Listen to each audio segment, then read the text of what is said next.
Tahimik ang mundo sa paligid mo, pero sa loob mo, gulo.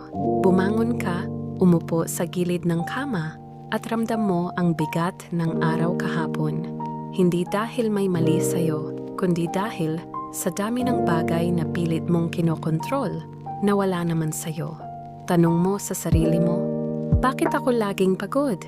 Bakit parang kahit anong gawin ko, wala pa ring nangyayari?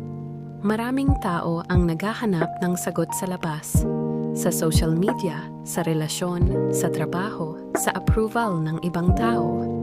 Pero hindi mo kailangang lumabas para malaman ang sagot. Nasa loob mo lang ito.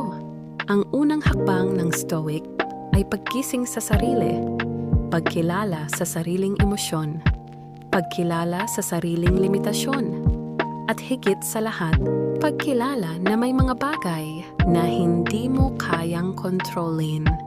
At okay lang iyon.